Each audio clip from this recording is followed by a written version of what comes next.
నమస్తే అన్న అందరికీ నమస్కారం. కువైట్ దేశవ్యాప్తంగా తనిఖీలు జరుగుతూ ఉన్నాయి. ఇందులో భాగంగా కువైట్ మినిస్ట్రీ ఆఫ్ ఇంటీరియర్ అధికారులు తనిఖీలు నిర్వహించిన నేపథ్యంలో మాదక ద్రవ్యాల అక్రమ రవాణా మరియు వ్యాపారాన్ని అరికట్టేందుకు చేస్తూ ఉన్న భద్రతా చర్యల్లో భాగంగా మాదక ద్రవ్యాల ఎన్ఫోర్స్మెంట్ అధికారులు 15 కేసుల్లో 18 మంది వ్యక్తులను అదుపులోకి తీసుకున్నారు. ఈ వ్యక్తుల నుంచి సుమారు 20 కేజీల వివిధ రకాల మాదక ద్రవ్యాలు, 11,800 సైకోట్రోపిక్ మాత్రలు, లైసెన్సు లేని తుపాకులు మరియు మందుగుండు సామగ్రితో పాటు మాదక ద్రవ్యాల విక్రయాల ద్వారా వచ్చిన డబ్బును కూడా స్వాధీనం చేసుకున్నారు.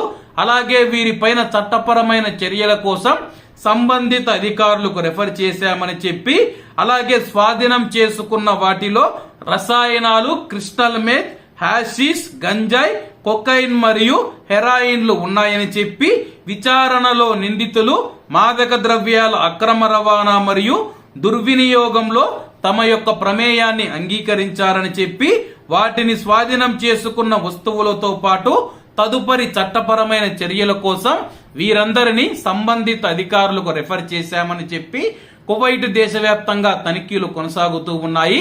కాబట్టి కువైట్ లో ఉన్న ప్రవాసులు ఎవరైతే ఉన్నారో ఇటువంటి పనులు జోలికి వెళ్లొద్దన్న, తక్కువ సమయంలో ఎక్కువ డబ్బు వస్తూ ఉందని చెప్పి కొంతమంది చెడు మార్గాల్లో ప్రయాణిస్తూ ఉన్నారు.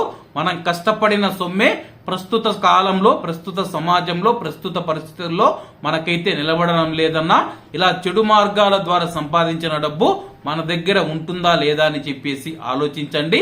కాబట్టి అందరూ బాగుండాలి, ఎందులో మనం ఉండాలి. అందరికీ నమస్తే అన్న, జై హింద్.